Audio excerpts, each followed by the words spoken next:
Good morning, everybody. If you have a candle, we're gonna start with that. You'll just need a candle. You'll need something to write with and something to write on. I want to start with a couple weeks ago. Those of you who know Thich Nhat Hanh passed away. He was a pretty massive wisdom teacher and spiritual influence in my life. So I want to start with him today. He taught that the inward gaze, looking inward into our lives, was a deep spiritual practice, and that it was inherently an activist one. That by looking into the depths of our lives, we'd be able to survey our inner landscape so that when we step into the world, we'd be able to do it from a more embodied and engaged space. And he referred to prayer and meditation as just that. He said it is a tool for surveying. So today, we're going to engage a spiritual practice known as shadow work. And it really is a spiritual practice of surveying. Surveying our inner landscapes, surveying the landscapes of our communities, and surveying the landscapes of our society. So we'll start with our candle. And as we light this, I'll just share a little bit about why it's important for me. It's a symbol of light and love and all that. It's also a symbol for me in particular of inherent dignity, and that it's a reminder that I have inherent dignity, and that you have inherent dignity, and that everything that is created has inherent dignity. It's infused with the divine from the beginning to the end core to it. So as we light this candle today, whether you're doing it at your house or here, this will just serve as an ongoing reminder for us of that inherent dignity. As part of that, I always like to think about the things around me that I often don't give gratitude to. So thinking about the land that we're on, thinking about the little tiny animals that we don't see, and reminding ourselves that the worms also have that inherent dignity. So I'll take this time to thank the land, thank the critters, thank the things that are flying and swimming. Take this time to thank all of us who are living our lives to the best of our abilities.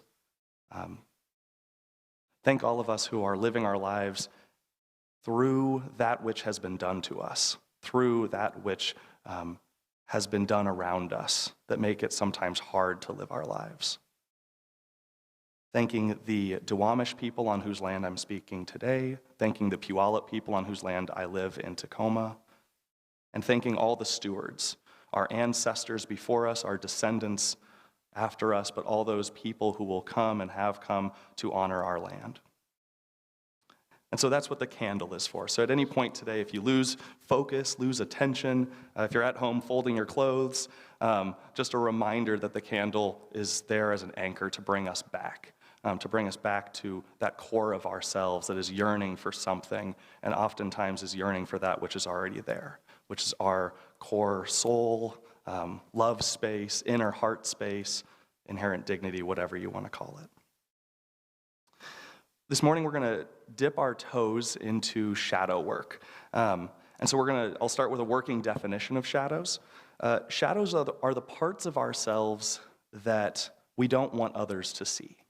Maybe the parts of ourselves that we ourselves don't want to look at, don't want to recognize are there, don't want to admit are there. There are shadows. We would rather they just kind of exist behind us.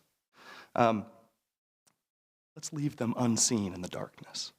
And because of this, because of the way that they operate in our lives, they're often, when we choose to look at them, when we choose to engage them, it can be extremely dangerous for us. They're in the darkness for a reason. So today, as we go through these different shadows, and I'll try to give this disclaimer several times, but remember to only do what you are willing to do. Remember to only go as deep as is safe for you in where you are in your life. And remember that the work that we're talking through today, that we're dipping our toes into, is ultimately best done with a deep soul friend. A lot of it is best done with perhaps a professional, perhaps a therapist. We're walking the line That which is spiritual is how do you connect the divine within everything. And so we're walking the line at times today between the stuff that is best done with a spiritual director, the stuff that is best done with a therapist, and sometimes the stuff that's just best done with a community. There are shadows at 3 different levels. I've just kind of alluded to them, but I'll build them quickly now. So we're going to start with the personal level of shadow work. And the personal level is our interior and our inner life. These are our inner narratives, our stories, our traumas, the things we tell ourselves about ourselves, which some of those are positive and wonderful, but most of those things aren't shadows. Those are the things we like about ourselves, we know about ourselves.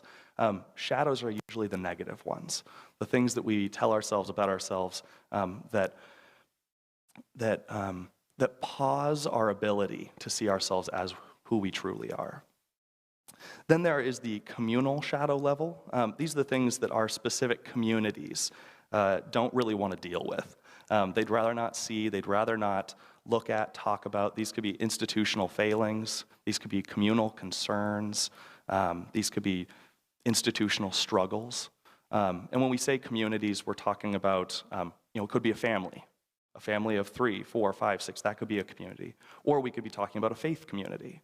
But a group of people that we consider ourselves a part of.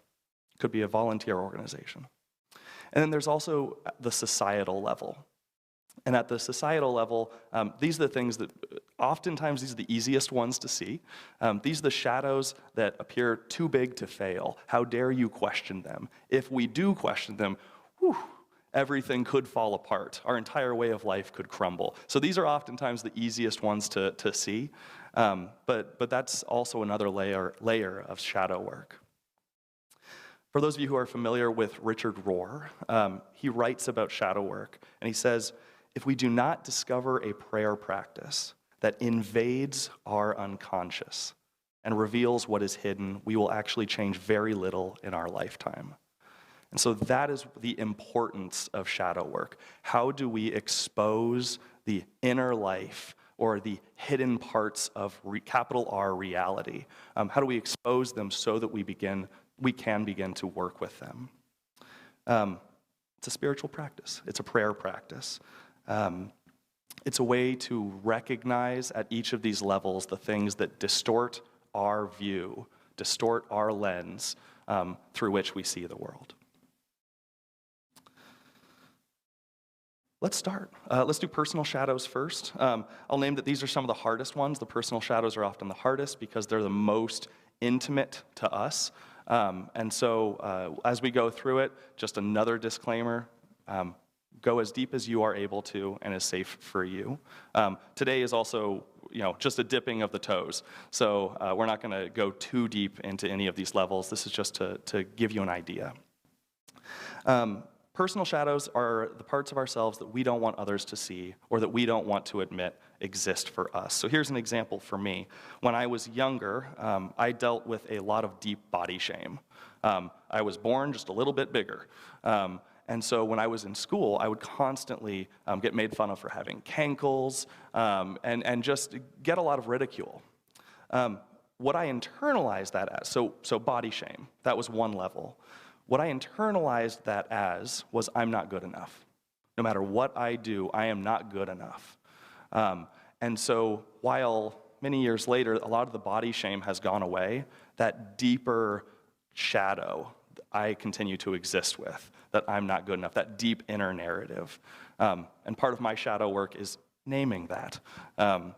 And that's usually the first step of shadow work also, is being able to recognize the existence of a shadow in yourself and being able to put a name on it. Here's how personal shadows usually develop in us. How they usually start is in some way, at some point in our life, we experience the imperfection of the world. This can come in a multitude of ways, but usually we experience the world as somehow unsafe. Oftentimes this happens in childhood, young adulthood, but realistically it continues to happen over and over again.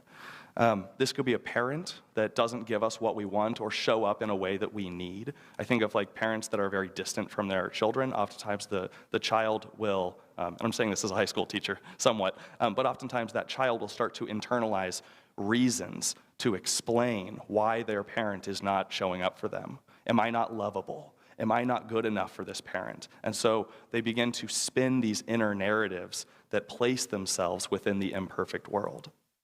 And so how that develops is we experience the imperfect world in some way. We create a narrative about ourselves to explain why this is happening the way it is. Maybe to explain what has been done to us, or maybe to explain why it is that my family acts the way it does. And then we continue throughout our lives with that trauma or with that narrative.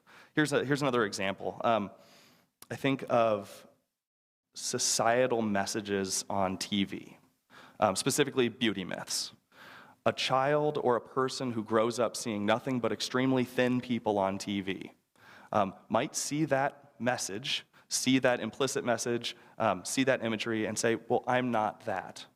And what they might walk away with for a long part of their life is, I'm not good enough, I need to get better, better, better. I need to do more, more, and more to become thinner, thinner, thinner. Or I think of heteronormativity. A child that is told, boys don't wear pink, don't wear pink. And then maybe a young boy who says, but I like pink. And so there is an internal narrative that then begins to get spun. Well, what's wrong with me if I like pink, but my dad and my parents say I can't wear pink? It's important to note that our shadows and our internal narratives, they aren't the trauma. The experience of what has been done to us or the experience of what we go through, that is not what the shadow is. A shadow is the narrative that we weave around ourselves.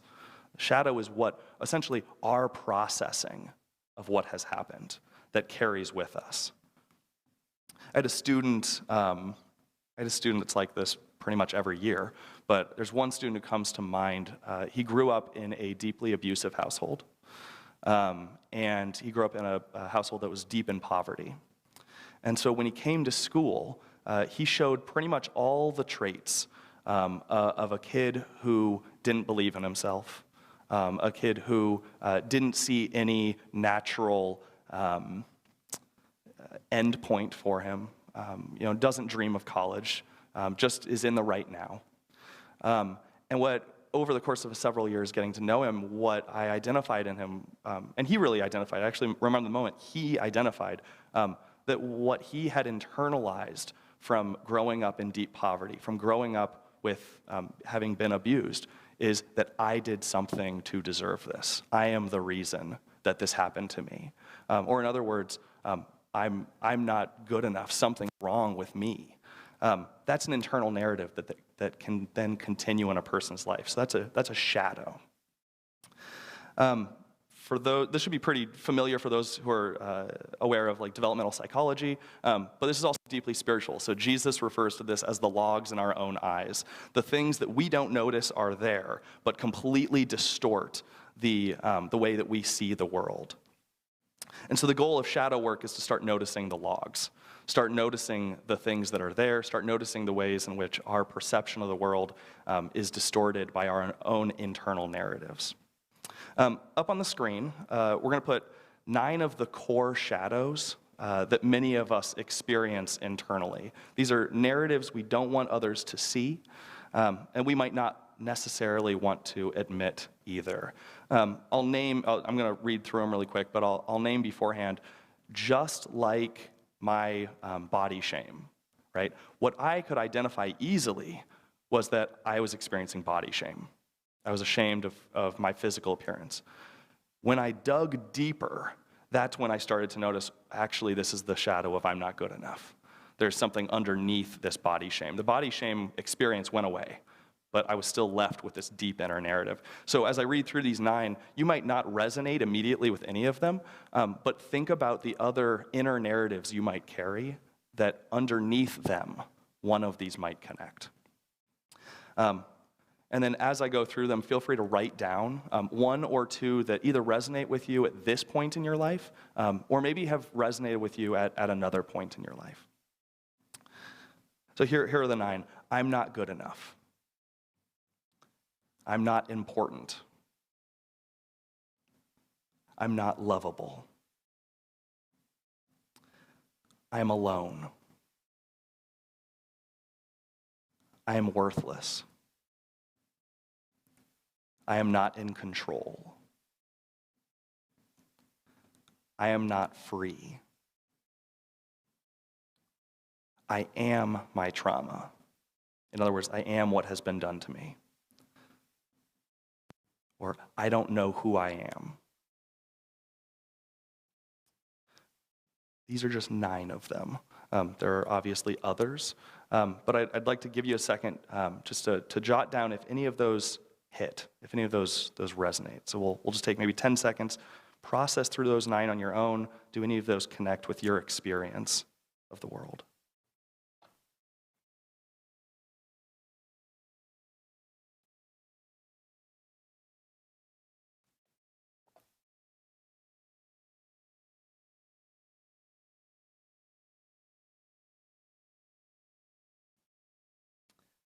And then because this is a workshop today, we're going to be doing brainstorming activities every once in a while, journaling activities every once in a while. So we'll do the first one right now. We're going to kind of wander into this a little bit, working with our personal shadows. Feel no pressure to go any deeper than you're willing. But this is really a time to investigate your own internals, investigate your own inner life, the stuff that maybe you haven't looked at in a while. That's why they're shadows. We don't love looking at them. So this could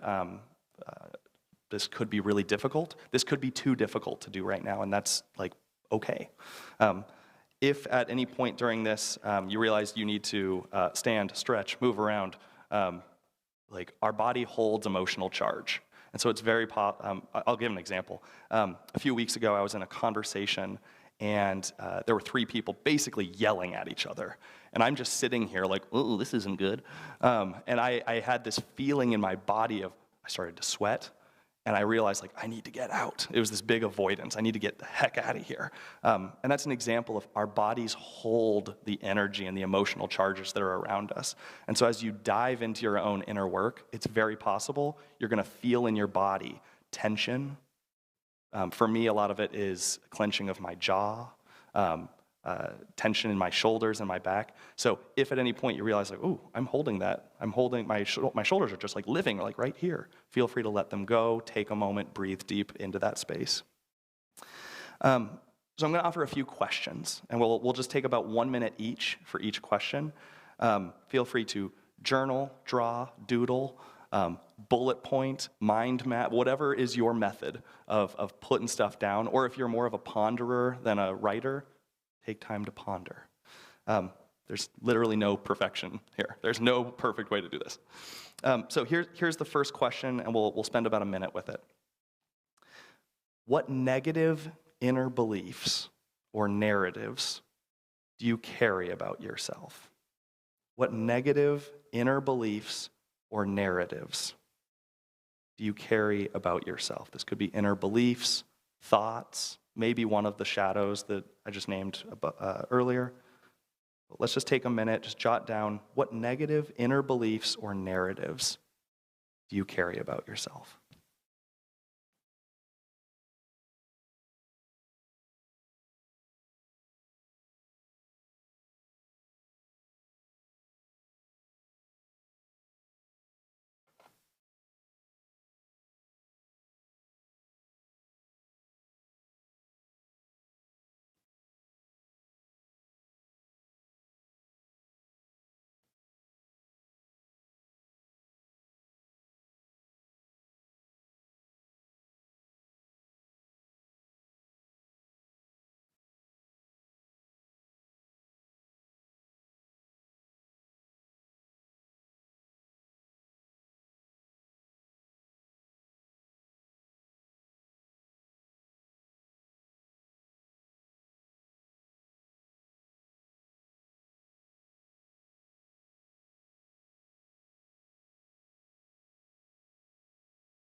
And then as you think back, how did, maybe pick one or two, but how did this develop in you?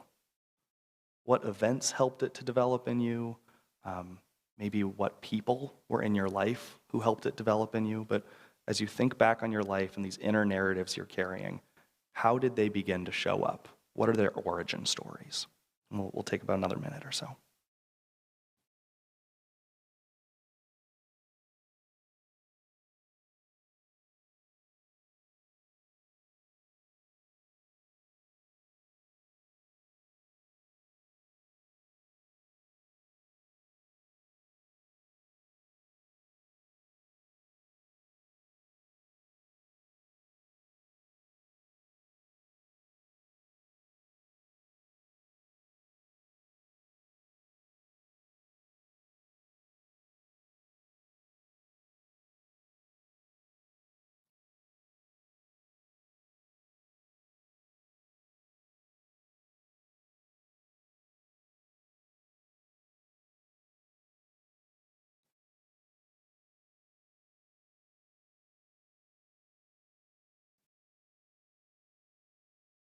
And then if you've got multiple shadows you've identified, maybe choose one of them, maybe the one that resonates most with you, or maybe it's the one that's just it's connecting right now. But I want to invite you to imagine looking at that shadow eye to eye. If you need to personify it, that's okay.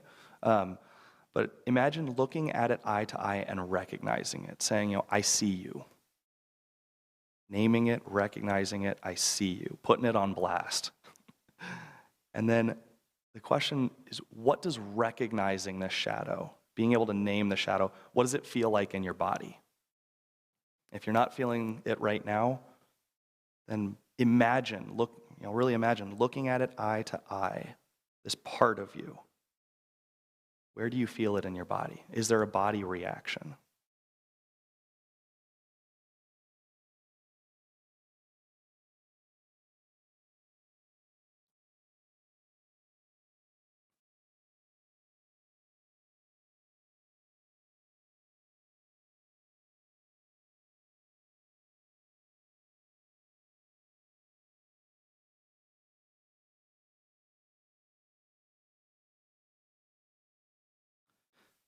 So many of us, especially in the Western world, but so many of us have not been trained to feel the emotional charge of our body.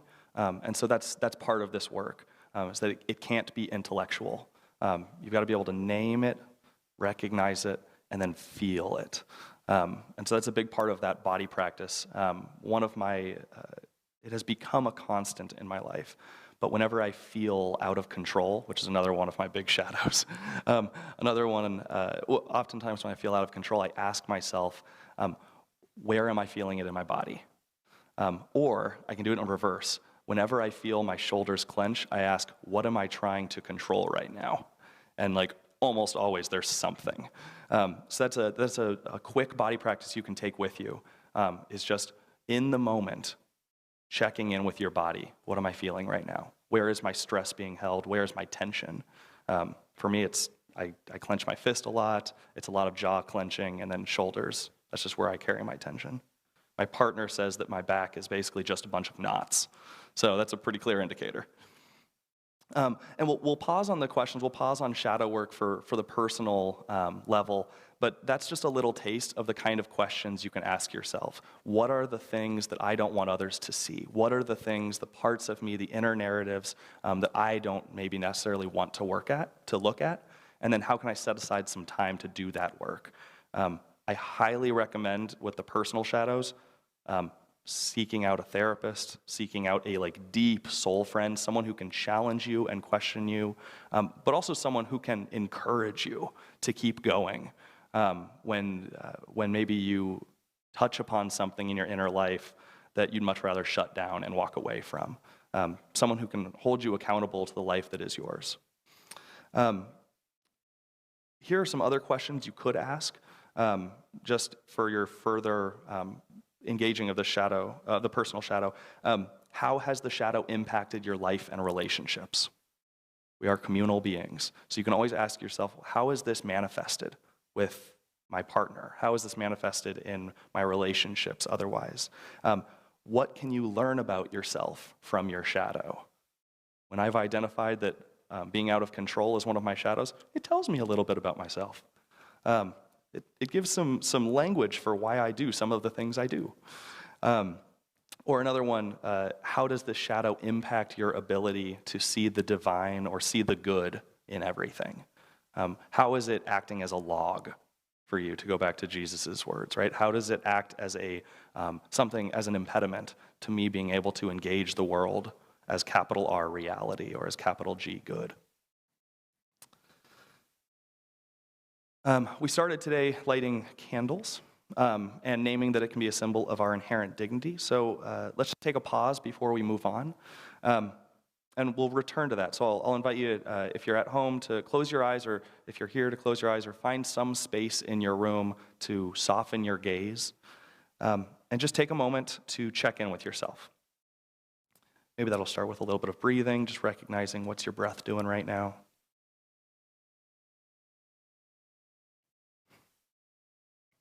And then recognizing your posture.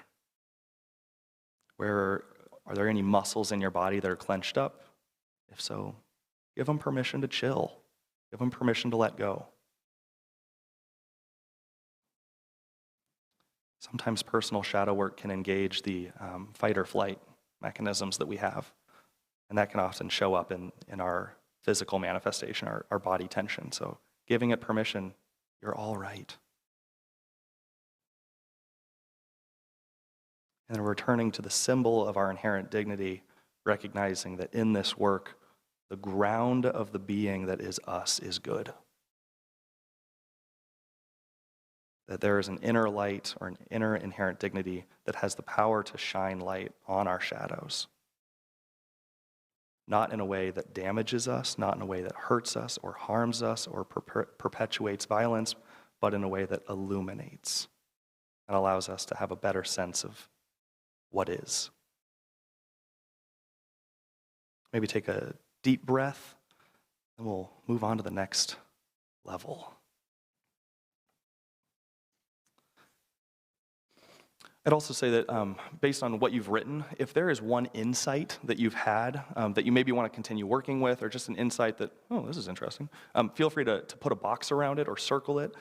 Whatever, if you're a box type person like I am, that's my need for control. I like boxes. If you are that kind of person, put a box around it, circle it so you can come back to it later. So the second level of shadow work is at the communal level. This is our communities. These are the shadows that our communities have, things that our communities don't want to talk about, maybe don't want to engage with, don't want to admit are there, the things that our communities certainly don't want others to see. There is nothing worse than others seeing our shadows. And so these are thinking about the groups of people that we find ourselves communing with. They could be geographical groups, geographical communities, neighborhoods, neighborhood councils. They could be affinity-based or interest-based groups. They could be family-based. They could be volunteer-based. These are any groups that we find ourselves in where we come together. So take a moment and think about the communities that you find yourself in. And then let's just jot them down in your journal or on your paper. What are the communities that you find yourself in? The communal groups. I know it's pandemic right now, so maybe you haven't seen them in person in a while, but online, through emails, any groups.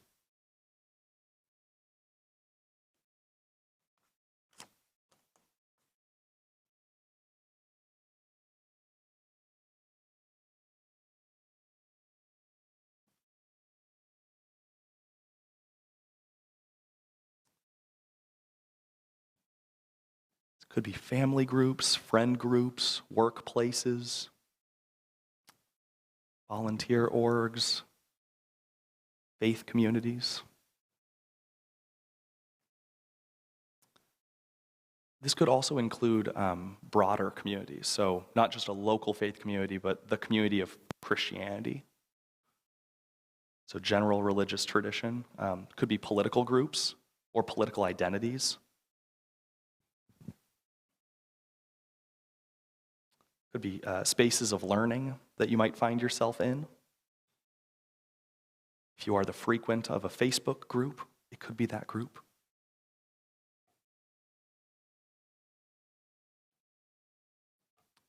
try to name at least 3 communities. That's probably good to shoot for.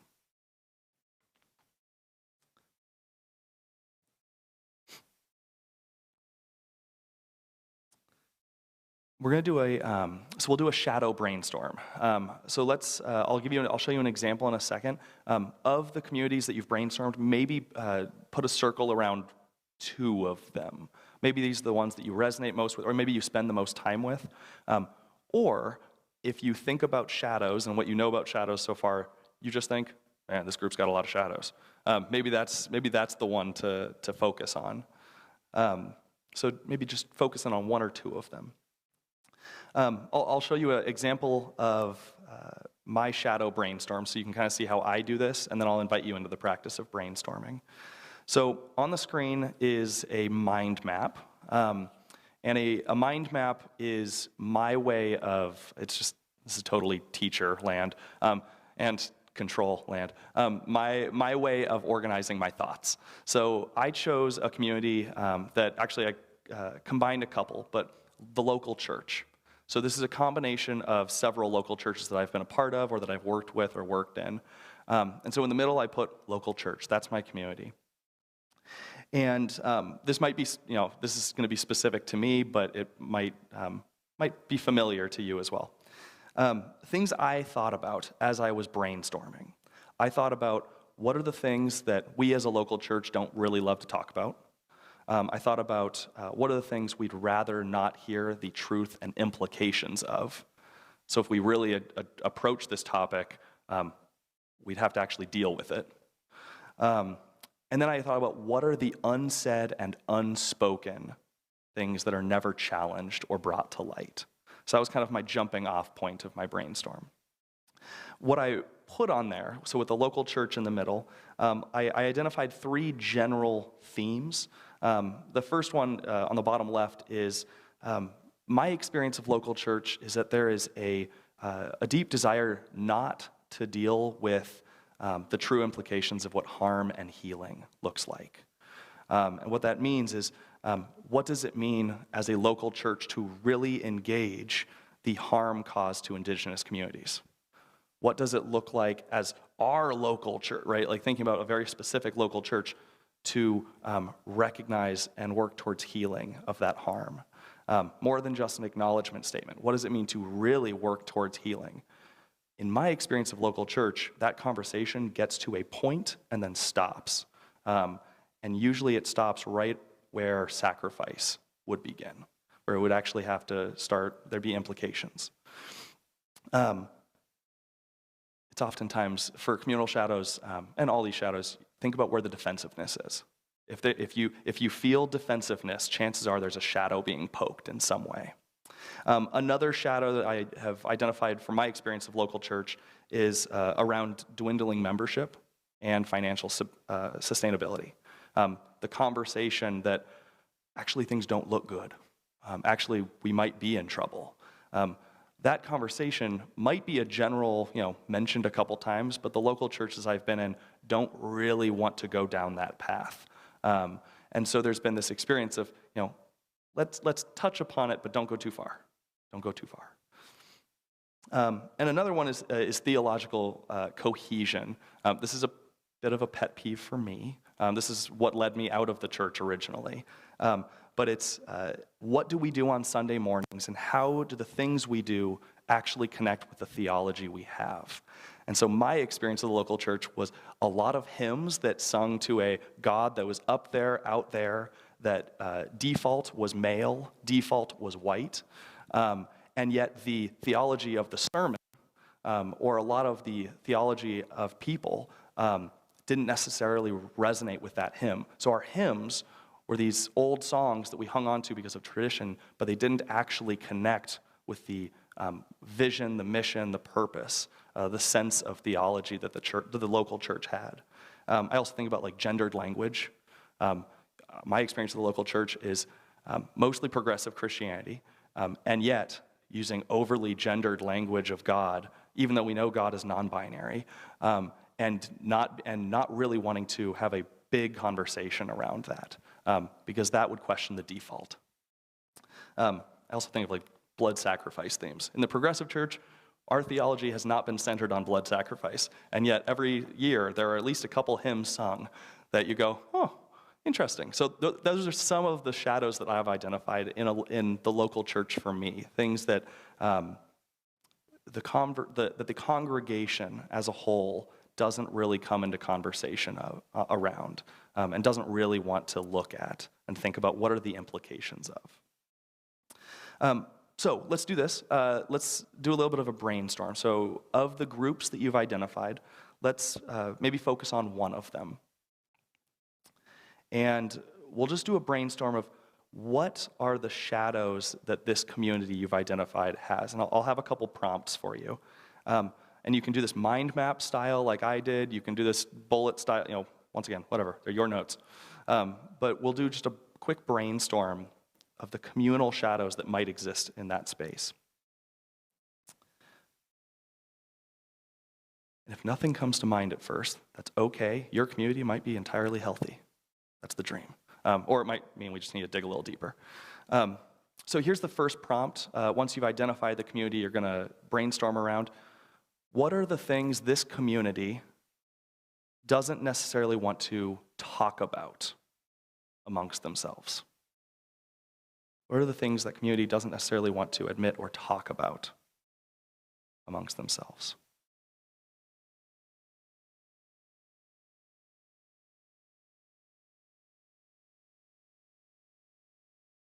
Another way of asking that might be, what are the conversations that need to be had that are not being had?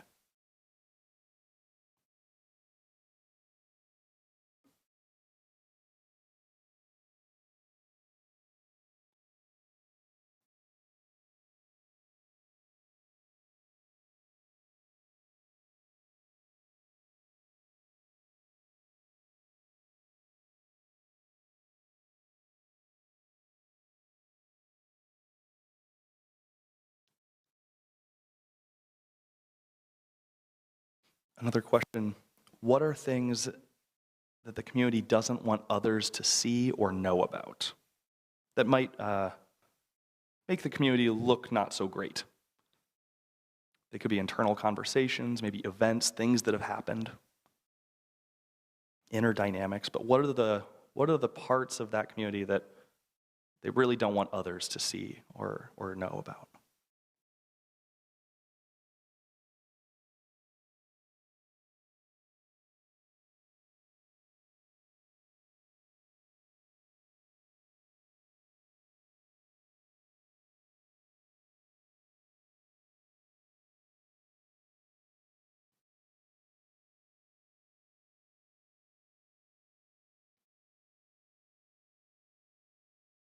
And then just take a moment, what are any other shadows that you can think of for that community? Things that maybe the community doesn't want to admit, things the community doesn't want to talk about. If it's a family, think about what are the conversations that would not make dinner pleasant. Maybe that's it.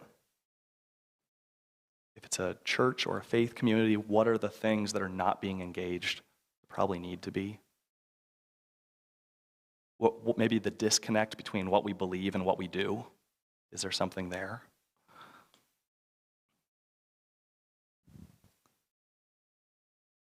If it's a workplace or a school community, perhaps think about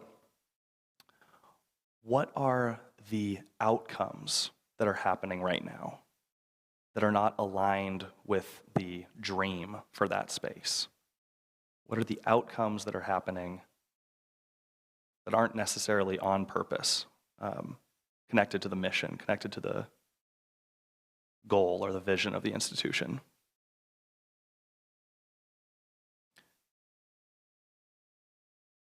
I also think of friend groups. If it's a friend group, what is the conversation that no one really wants to bring up?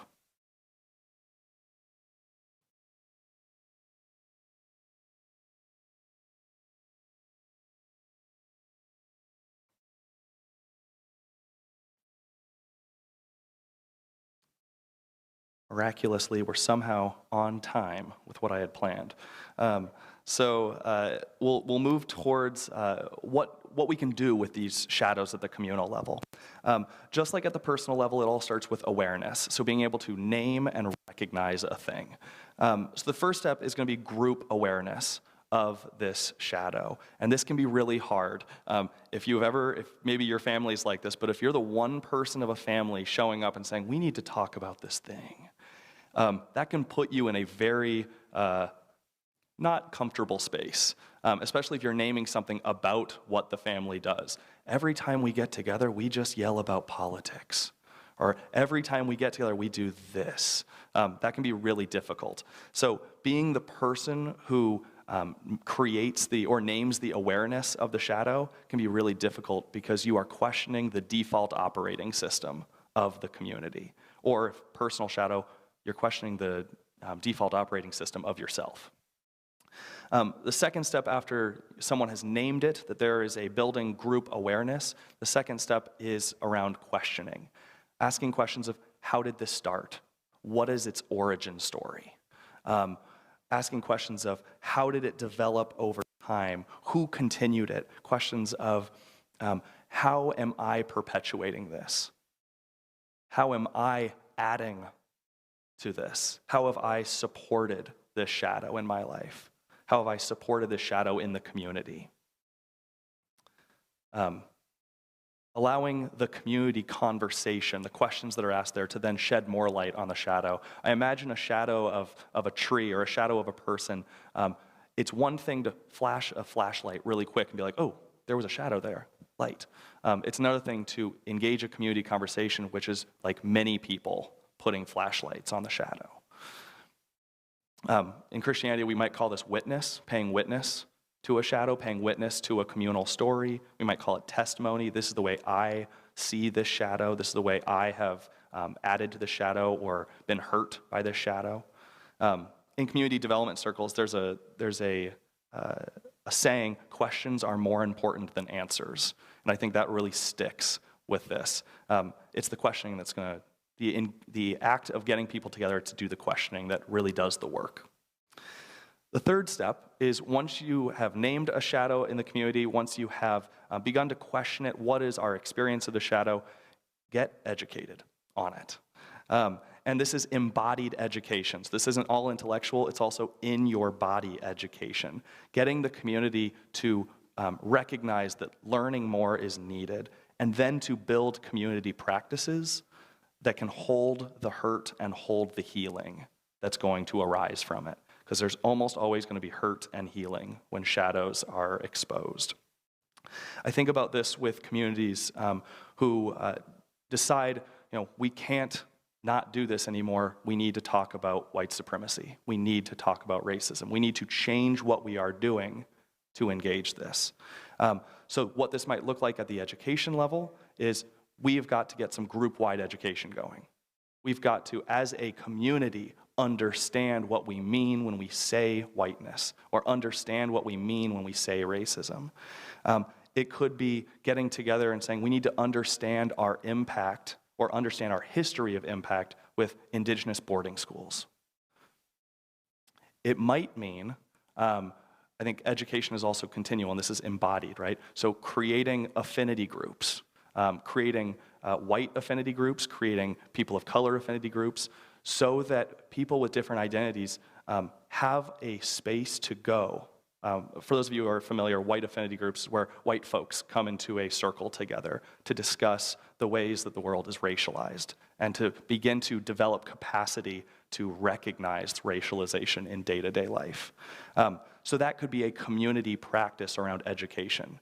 How do we make sure that ongoing work is being done to understand racism in the day-to-day? Leaving the comforts of what we know and stepping into a space of we know we need to know more. And the fourth step is going to be, and the third and fourth kind of go together. The fourth step is shifting our posture. So this is where it really gets embodied. In the Christian language, we use the terms lament, repent. I'd also add accountability as core to that. But what these practices are is, as a community, knowing that we can name and recognize the shadow, then we need to change group behavior. So if you've been thinking about maybe one of the groups that you've identified is your family, how do you begin to change group behavior, language, mindsets away from causing or perpetuating harm? How do we change group behavior so that the shadow doesn't stay reinforced every time we get together? I think about my school community and workplaces. What this might look like is making sure the conversation doesn't stop, that the lamenting and repenting and accountability is an ongoing process. So hiring DEI consultants, staffing and starting white affinity groups, people of color affinity groups ongoing into perpetuity, saying this is going to be part of us ongoing, making sure that leadership is always talking about it, making sure that the shadow doesn't go back from whence it came, doesn't go back into the recesses of our mind as a community. From my part of my story is I'm deeply uncomfortable with institutional church. And part of that, and I think this is part of the millennial story in general, but I'll speak for me, part of that is faith communities, in my experience, don't love wrestling with a lot of these communal shadows. And I think we can recognize that when you step into a community and you realize they haven't done their work, when you realize there's conversations that need to be had here, you feel the discomfort. And so in my story, I felt that discomfort of, man, this group really needs to talk about this, but they haven't yet. And so it's an act of love and an act of honesty to begin the shadow work. I'm going to go there. It's also an act of growth. How do we create a healthy community so that when people do come in, they experience a healthy community that's doing the work? Because that is deeply attractive. You walk into a space where you know that serious, intentional work is being done. That's nice.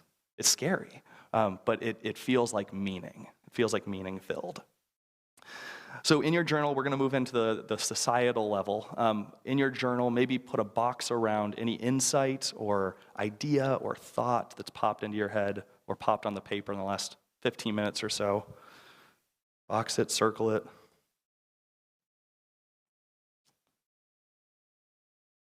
I'll probably say this again, but I'd highly recommend in your communities after this, think about what's the one thing that I can do to engage this conversation that needs to be had. So we'll move into the societal shadows. I shouldn't have named that we were running on time. We're now 5 minutes behind, so we'll make that up. We're going to move into societal shadows. These are the ones that are oftentimes the most easy to see. These are the things in our society that if you questioned, the whole thing might collapse. So in your journals or on your paper, take a moment, big brainstorm. Think about our society, the United States, the Western world, capitalist society, democratic society, a republic. Try to name at least a couple shadows that we as a society operate with. Things we're not supposed to question, not supposed to challenge, things that if they were brought to light, they would be met with intense blowback or defensiveness on a systemic level. Things that if exposed would threaten the entire way of life, what we do.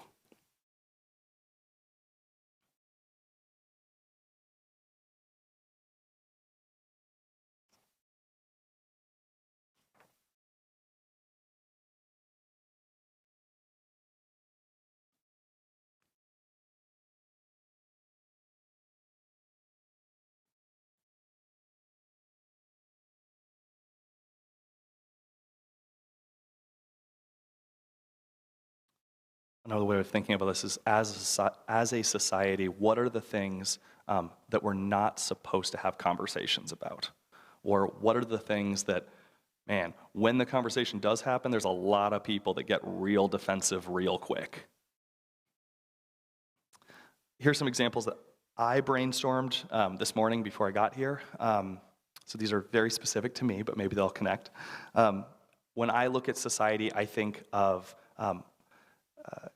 American capitalism and belief in the market, that the invisible hand will deliver for those who need it, that the invisible hand will work. don't challenge it too hard, right? That's what I think of. Don't challenge it too hard. That is supposed to be blind trust that we have. I also think of racism, and this is why whenever it's exposed for what it is and how it works, there's massive blowback, especially amongst folks with white bodies. That's a lot of defensiveness whenever that gets touched upon. Side note, as a teacher, that's why I'm like, so many teachers are being asked, being told, we can't speak about something, right? We can't teach basic truths. When that happens, that shows that there is a shadow being touched upon as a society. I also think of patriarchy. I also think of sexism. I think of heteronormativity. I think of warfare. What is the purpose of warfare? Is this something we actually have to live with? I think of borders. Do borders actually need to exist? Is the conversation about whether borders need to exist too explosive to have? In a similar way, I have a lot of friends who are beginning to speak about prison abolition. Is there a future in which we can live without prisons? But man, whenever that has hit the mainstream news, the blowback is huge. So what are the things we're not supposed to question about who we are and how we operate? Because even the conversation is too dangerous. Regardless of if it's a good idea or a bad idea, what are the conversations that are just too dangerous? Do not question them. Many of these societal shadows show up in our day-to-day life. Some don't, but many do. That's why they're societal. They're the lifeblood of our society. So I'm going to offer a framework or a practice that is ongoing for how to do shadow work in this arena. I'd also say that it works literally for all the levels of shadows, but specifically with this one. I've talked to a lot of folks who, when faced with a big societal issue, it's so big, what can I do? And so there's a feeling of impotence. What do I do with this? And this is a way that I have came up with a couple years ago that I think I'm certain it's not my idea. I'm certain it came from something I read. But it's a way to conceptualize this and get going in a way that is ours to do. So the first step of the framework is when we recognize a societal shadow, we just need to listen. We need to listen to understand what is, non-judgmentally, what is happening. What is capital R real? I think about your community here, Kirkland. What is happening here? Where is the pain in Kirkland? Where is the joy in Kirkland?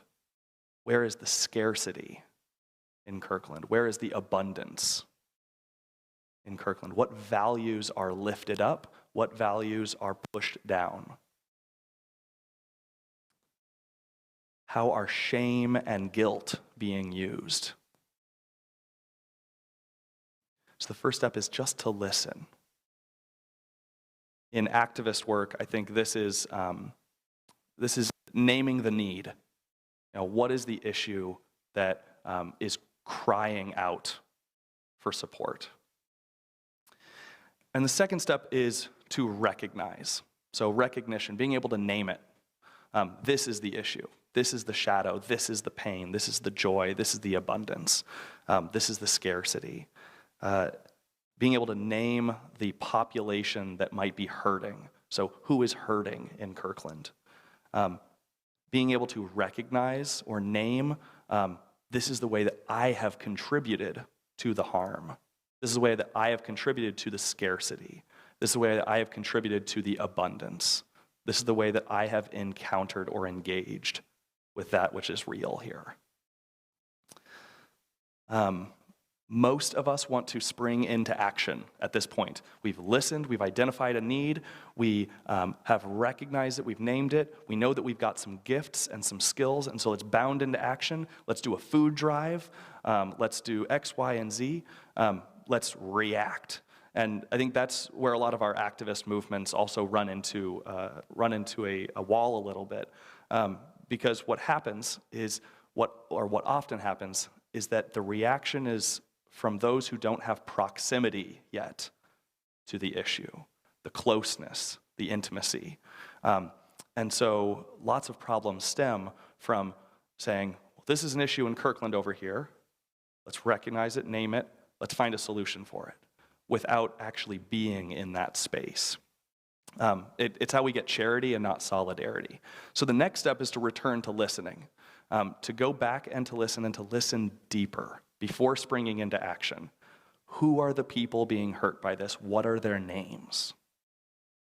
What are their stories? Who is already working on an issue close up? So I'll share an example from Tacoma. I can listen and recognize that we have a deep issue with housing insecurity in Tacoma. And I can spring into action. I could get my network to do some sort of donation drive. We could do some things. But if I haven't recognized that the Tacoma Mutual Aid Network has already been doing all this work, knows all the people, then my impact is going to be much smaller. So being able to listen, who is already working on this close up? That second listen step is one of proximity. How do we listen closer, listen deeper, get to know the real stories of the pain, or the real stories of the abundance, or the real stories of the gifts? And the fourth one is participate.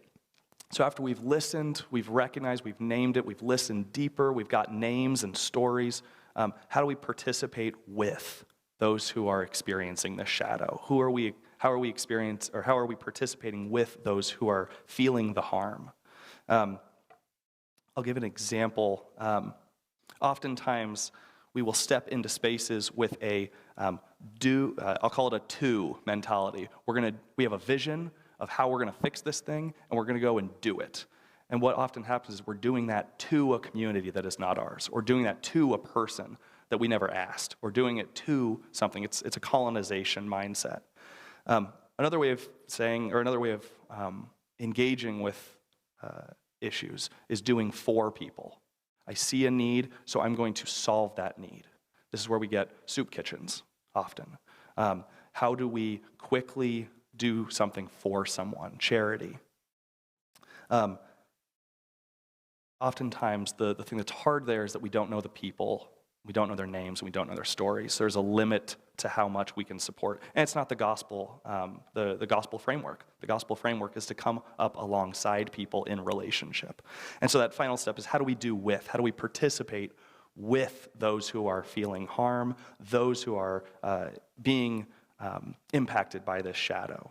How are we listening to their voices and following their voices, following their stories, letting them say what they need, so that we can then bring up our gifts alongside them? For any of the societal shadows that you've identified as you've been writing, think about this framework. Listen, recognize, listen, participate. And maybe you can set yourself a goal, or just maybe noodle on it a little bit more. What is the way that you can begin to work this process for that societal shadow?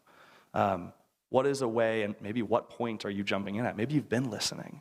Maybe you've already recognized some of the issues. What are the ways that you can listen deeper? What are the steps you can take in your community to listen deeper? But we're talking about building capacity.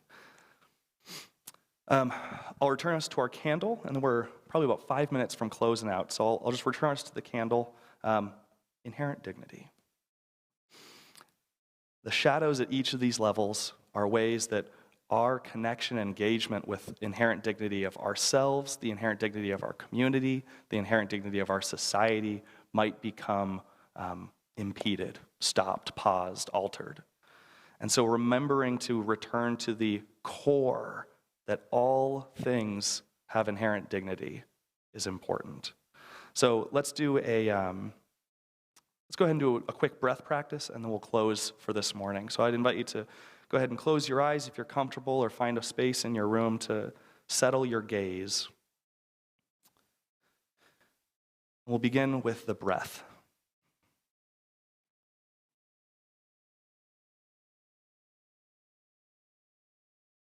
The breath that is always with you, the breath that sustains you and so often is hidden from you, goes without your noticing.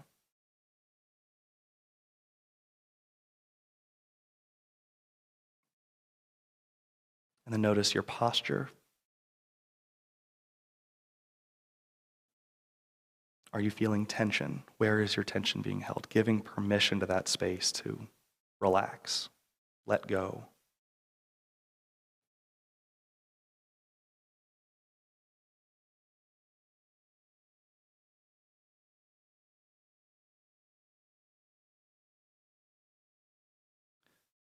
And then return to that sense of inherent dignity within you. No matter the shadows that might exist in you, the inner narratives, the things you've told yourself about yourself, the things that have been done to you, before all of that, through all of that, inherent dignity.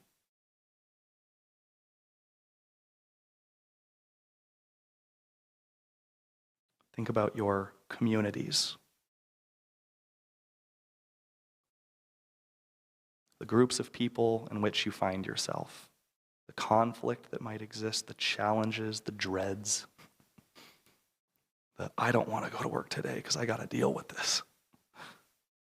Before that, through all of that, inherent dignity in you, in everyone around you, in everything around you.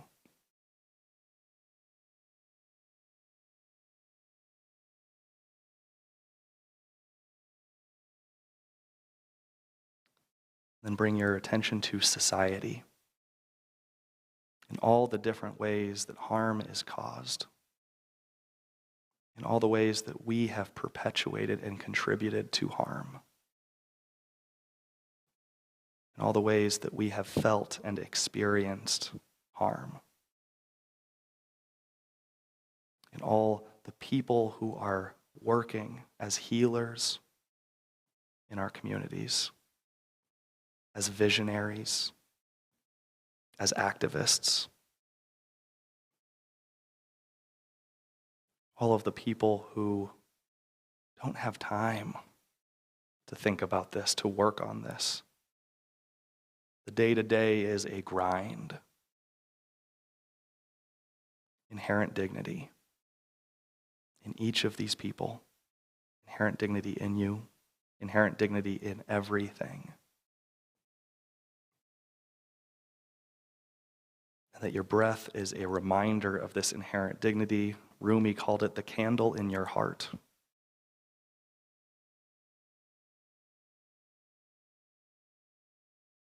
That the breath is your anchor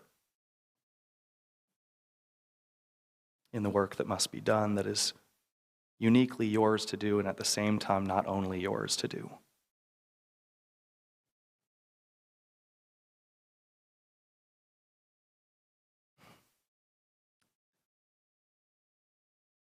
Amen. And I'll finish with one last word. And this is an invitation. Remember, I teach high school. But this is homework, this is an invitation. But this week, as you go about your week, really focus on posture. In all these different worlds that you live in, personal life, inner life, community life, family life, societal life, how are you showing up? What is your posture telling you about how you are being engaged and engaging in these different levels? And how are you doing the work to survey the landscapes, as Thich Nhat Hanh said? How are you doing the work to recognize the world, what is real for what it is, and engaging from that space? So, amen. Thank you.